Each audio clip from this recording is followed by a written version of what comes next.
Hello viewers, as we were discussing the theories of evolution and इसमें हमने पहले Lamarckism को पढ़ा, फिर हमने डार्विनिज़म को डिस्कस किया। आज हम डिस्कस करेंगे न्यू डार्विनिज़म को, या इसको सिंथेटिक थ्योरी ऑफ इवोल्यूशन भी कहते हैं या मॉडर्न थ्योरी ऑफ इवोल्यूशन भी कहते हैं। सही है। तो हम न्यू डार्विनिज़म में इवोल्यूशन के लिए जो फैक्टर रिस्पॉन्सिबल होते हैं तो उसको हम मोस्टली जेनेटिक बेसिस पे एक्सप्लेन करते हैं। सही है, क्योंकि डार्विन जो था उसको पता था कि इवोल्यूशन के लिए वेरिएशन एक इम्पॉर्टेंट फैक्टर है, लेकिन उसको वेरिएशन की काज का नहीं पता था। सही है, और इसके लिए जो मेन काज है वो हम जो जेनेटिक्स के रूल के मुताबिक एक्सप्लेन कर सकते हैं। सही है, तो जो पोस्टुलेट्स है उसको यहाँ पे हम डिस्कस करेंगे न्यू डार्विनिज़म के। तो सबसे पहला जो है वो है जेनेटिक रिकम्बिनेशन।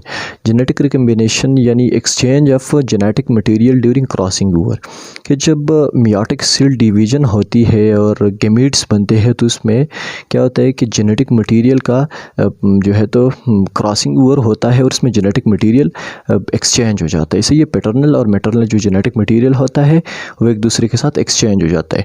तो जब ये एक्सचेंज हो जाता है तो इसमें जीन वेरिएबिलिटी आ जाती है इन दी ऑफस्प्रिंग। सही है, तो इस वजह से जो ऑफस्प्रिंग में जो वेरिएशन होती है और जो पेरेंट्स है वो डिफरेंट होते हैं और जो मुख्तलिफ होते हैं, तो उसके लिए एक फैक्टर जो रिस्पॉन्सिबल होता है वो जेनेटिक रिकम्बिनेशन है। सही है, जिसका दूसरा पोस्टुलेट है वो है म्यूटेशन। म्यूटेशन आपको पता है कि जेनेटिक मटेरियल में जो परमानेंट चेंज आ जाता है उसको हम म्यूटेशन कहते हैं। सही है, ये म्यूटेशन टू लेवल्स पे होता है। सही है, एक है क्रोमोसोमल लेवल पे और दूसरा है जीन या पॉइंट म्यूटेशन हम इसको कहते हैं। सही है, तो क्रोमोसोमल म्यूटेशन जो है तो फिर ये दो किस्म का है, एक मॉर्फोलॉजिकल एक न्यूमेरिकल।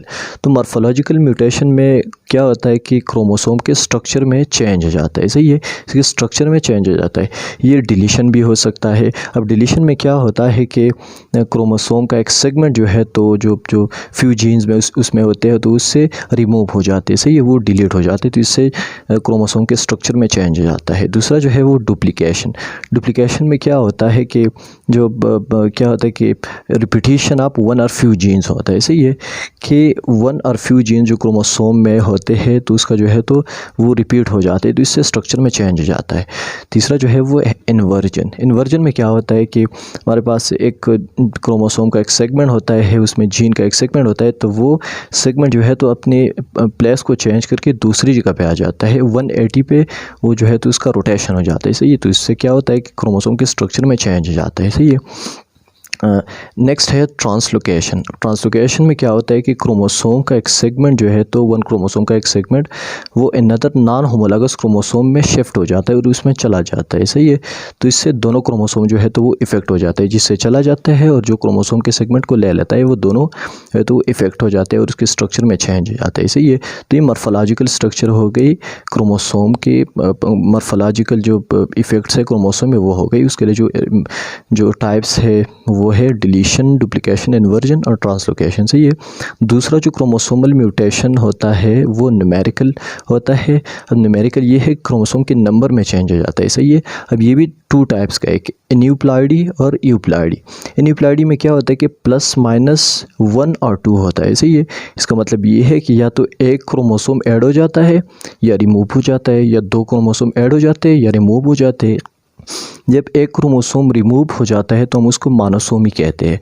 जब दो क्रोमोसोम रिमूव हो जाते हैं तो हम उसको नलिसोमी कहते हैं। सही है, और जब एक क्रोमोसोम ऐड हो जाता है तो हम उसको ट्राइसोमी कहते हैं। सही है, और जब दो क्रोमोसोम ऐड्स हो जाते हैं तो हम उसको टेट्रासोमी कहते हैं। सही है, तो ये भी रिस्पॉन्सिबल है क्रोमोसोम के जो है तो नंबर में चेंज हो जाता है इससे। सही है, तो जब नंबर चेंज हो जाता है तो इससे क्या है कि वेरिएबिलिटी आ जाती है। सही है, नेक्स्ट जो न्यूमेरिकल म्यूटेशन है इन क्रोमोसोम वो है यूप्लॉइडी की एडिशन और लॉस ऑफ क्रोमोसोम सीट्स। ये कि क्रोमोसोम के सीट्स में जो है तो वो या तो एक या एक से ज़्यादा एड्स हो जाते हैं या एक जो है तो रिमूव हो जाता है। जब एक रिमूव हो जाए तो हम उसको मोनोप्लॉइडी कहते हैं। सही है, और जब एक ऐड हो जाता है 2n में तो हम उसको ट्राइप्लॉइडी कहते हैं, और फिर 4 सीट जो होते हैं हम उसको टेट्राप्लॉइडी कहते हैं।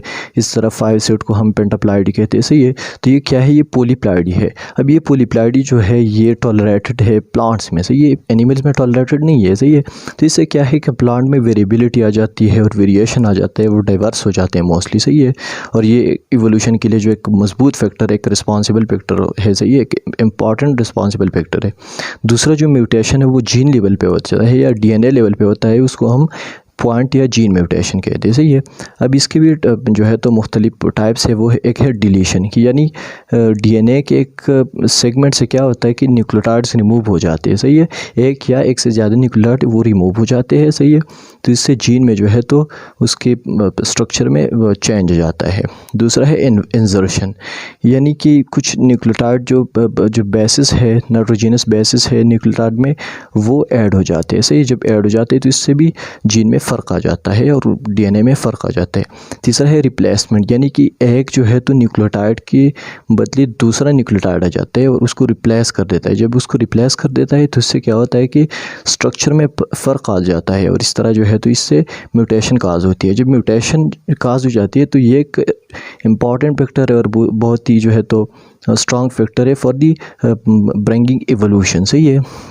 जो नेक्स्ट पोस्टुलेट है न्यू डार्विनिज्म का, वो है नेचुरल सिलेक्शन। नेचुरल सिलेक्शन हमने डिटेल में पढ़ा था डार्विनिज्म में कि nature select the fittest one, यानी नेचर उसको सिलेक्ट करता है जो कि फ़िट हो अपनी एनवायरनमेंट में और एनवायरनमेंट के साथ बेस्ट अडाप्टेड हो। सही है। तो जब वो एनवायरनमेंट के साथ बेस्ट अडाप्टेड जो ऑर्गेनिज्म होते हैं, जो इंडिविजुअल होते हैं, तो वो क्या करेंगे, वो रिप्रोड्यूस करेंगे। सही है। वो अपने नंबर ऑफ़ इंडिविजुअल्स को इंक्रीज़ करेंगे, तो वो ही इंडिविजुअल आगे जाके अपने रेस को कंटिन्यू कर सकेंगे। सही है। जो नेक्स्ट पोस्टुलेट है वो है जेनेटिक ड्रिफ्ट। जेनेटिक ड्रिफ्ट को एलीलिक ड्रिफ्ट भी कहते हैं, इसको हम सिविल राइट इफ़ेक्ट भी कहते हैं। सही है। क्योंकि सिविल राइट एक साइंटिस्ट था, उन्होंने ये इस फिनोमेना को पहले ऑब्ज़र्व किया था। सही है। अब जेनेटिक ड्रिफ्ट क्या है कि changes in gene frequencies in small population by chance. ये कि जीन फ्रिक्वेंसी में चेंज हो जाता है या एलीलिक फ्रिक्वेंसी में चेंज आ जाता है, लेकिन इसके लिए शर्त है कि पॉपुलेशन क्या हो, स्मॉल हो और वो बाई चांस हो। सही है। जीन फ्रिक्वेंसी में जो चेंजेस आ जाते हैं वो बाई चांस होते हैं। इसके लिए कोई नेचुरल सिलेक्शन रिस्पॉन्सिबल नहीं होता है, कोई म्यूटेशन रिस्पॉन्सिबल नहीं होता है। अब यह है कि सिविल राइट ने इसके लिए एक फिनोमेना को एक्सप्लेन किया था, वो है बॉटलनेक। बॉटलनेक को हम एक एग्जांपल से समझते हैं कि फॉर एग्जांपल हमारे साथ जो इंसेक्ट्स होते हैं वो मोस्टली जो है तो वार्म जो कंडीशन होती है तो उसमें वो सर्वाइव कर सकते हैं, और जब कोल्ड आ जाता है तो उसमें वो सर्वाइव नहीं कर सकते। तो जब कोल्ड जो सीज़न आ जाता है तो मोस्टली वो डाई हो जाते हैं। लेकिन चंद अगर हम एग्ज़ाम्पल ले लें कि चंद इंसेक्ट है कोल्ड वेदर में और कोल्ड सीज़न में, तो सारे मर गए, लेकिन चंद उससे जो है तो उसको कोई गर्म जगह और वार्म प्लेस मिल गई, उनको मिल गया, तो वो जो है तो वो वार्म प्लेस में चले गई। जब वहाँ पे चले गई तो वो सर्वाइव कर सके और बाकी जो है तो वो मर गई। तो वो अब जो गर्म जगह पे आ गई तो वो बाई चांस से आ गई। सही है। कोई उसके लिए जो है तो किसी ने बाई फोर्स उसको एंटर नहीं किया। सही है। या कोई नेचर ने इसको सेलेक्ट नहीं किया, बल्कि बाई चांस वो एक गर्म जगह में आ गई, एक वार्म प्लेस में आ गई। वहाँ पे आ गई तो वो क्या करेंगे कि वो सर्वाइव कर सकेंगे। जब वो सर्वाइव कर सकेंगे तो वो अपने रेस को कंटिन्यू रखेंगे। तो ये क्या है कि ये इसको हम जेनेटिक ड्रिफ्ट कहते हैं कि बाई चांस जो है तो एक स्मॉल पॉपुलेशन में जीन फ्रिक्वेंसी में चेंज हो जाए। सही है। जो नेक्स्ट पोस्टुलेट है न्यू डार्विनिज्म का, वो है रिप्रोडक्टिव आइसोलेशन। अब ये रिप्रोडक्टिव आइसोलेशन ये एक इम्पॉर्टेंट फैक्टर है फॉर ब्रिंगिंग द इवोल्यूशन, यानी जो डिफरेंट स्पीशीज़ के इंडिविजुअल होते हैं वो इंटरब्रीड आपस में नहीं करते। क्यों नहीं करते हैं? क्योंकि वो एक दूसरे से रिप्रोडक्टिवली आइसोलेट होते हैं और उसका जो है तो या तो मैक्रो जियोग्राफिकली वो सेपरेट होते हैं एक दूसरे से, या जो है तो उसके क्रोमोसोम नंबर में डिफरेंट होता है तो एक दूसरे से मिल नहीं सकते। सही है। अब क्या है कि जब इसकी वजह से रिप्रोडक्टिव आइसोलेशन की वजह से स्पीसीज़ जो है तो एक दूसरे से स्प्लिट हो जाते हैं और वो अलग अलग रास्तों को इख्तियार कर जाते हैं। सही है। तो इससे न्यू स्पीसीज़ जो है तो वो एराइज होते हैं और वो जो है तो सामने आ जाते हैं। और ये न्यू स्पीसीज़ जो ओरिजिन ऑफ न्यू स्पीसीज़ है ये इम्पॉर्टेंट फैक्टर है फॉर दी ब्रिंगिंग एवोल्यूशन। सही है। सो this was the complete overview of new Darwinism. If you people have any kind of question or suggestion, you can ask me in comment section. We'll see you in the next lecture. Thank you.